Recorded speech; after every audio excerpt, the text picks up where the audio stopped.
नमस्कार दोस्तों। भारत में हर साल लाखों बच्चे सरकारी नौकरी की तैयारी करते हैं, कोशिश करते हैं बढ़िया सरकारी नौकरी पाके अपने करियर को सेट करने का। लेकिन कुछ बच्चे ऐसे भी हैं जो भारत माता की सेवा करना चाहते हैं, अपने माता पिता के नाम को रोशन करना चाहते हैं। अगर आपका सपना है भारत माता की सेवा करना, अपने माता पिता के नाम को रोशन करना, और आप चाहते हो कि आपको इंडियन आर्मी को, इंडियन नेवी को, इंडियन एयरफोर्स को ज्वाइन करके अपने करियर को सेट भी करना है, माता पिता का नाम भी रोशन करना है, साथ में आपको भारत माता की सेवा करनी है, तो ये वीडियो आपके लिए है। वीडियो को पूरा देखिएगा। इस वीडियो के अंदर आपको बताऊंगा मैं कैसे आप इंडियन आर्मी को, इंडियन नेवी को, एयरफोर्स को ज्वाइन कर सकते हो और कैसे अपने भारत माता की सेवा कर सकते हो। क्या क्या एग्जाम देना पड़ेगा, 12th पास करने के बाद, ग्रेजुएशन पास करने के बाद क्या क्या तरीके हैं इंडियन आर्म्ड फोर्सेस को ज्वाइन करने के, तो ये वीडियो पूरा देखिएगा। वेलकम टू सीख official show, government exam success, और मेरा नाम है साहिल मदान। जिन बच्चों का सपना है भारत माता की सेवा करना, इंडियन आर्मी को, नेवी को, एयरफोर्स को ज्वाइन करना, तो आपके लिए हर साल यूपीएससी के द्वारा सीडीएस का एग्जाम कराया जाता है।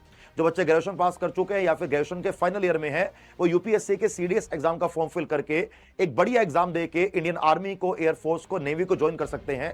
अगर आप जानना चाहते हो एग्जाम की एलिजिबिलिटी क्या है, तो चलिए पहले स्टार्ट करेंगे एग्जाम की एलिजिबिलिटी के साथ। यूपीएससी के सीडीएस एग्जाम देने के लिए मेजर एलिजिबिलिटी होती है ग्रेजुएशन। ग्रेजुएशन कंप्लीट करने के बाद आप यूपीएससी के सीडीएस का एग्जाम दे सकते हो। अब बात करेंगे एज के एलिजिबिलिटी के बारे में। यूपीएससी के सीडीएस के एग्जाम को देकर आप इंडियन मिलिट्री एकेडमी को, इंडियन नेवी एकेडमी को, एयरफोर्स एकेडमी को, साथ साथ आप ओटीए, ऑफिसर ट्रेनिंग एकेडमी को ज्वाइन कर सकते हो। लेकिन इन सबकी एलिजिबिलिटी एज को लेकर थोड़ी थोड़ी डिफरेंट है, तो जानने का ट्राई करेंगे कि एलिजिबिलिटी क्या है। अगर मैं आपसे आईएमए की बात करूं तो 19 से लेकर 24 साल के बीच में अप्लाई कर सकते हो। अगर मैं आईएनए की बात करूं, इंडियन नेवल एकेडमी की बात करूं, तो 19 से लेकर 24 साल एलिजिबिलिटी है। अगर एयरफोर्स एकेडमी की बात करूं तो 20 से लेकर 24 साल एलिजिबिलिटी है। अगर ऑफिसर ट्रेनिंग एकेडमी ओटीए की बात करूं तो 19 से लेकर 25 साल की आपकी यहां पर एलिजिबिलिटी है। अगर एजुकेशन क्वालिफिकेशन के बारे में और जानना चाहें, आपको आईएमए या ओटीए ज्वाइन करना है, ओनली ग्रेजुएशन चाहिए। अगर आपको INA, Indian naval academy join करनी है, तो आपको बीई या बीटेक की डिग्री चाहिए।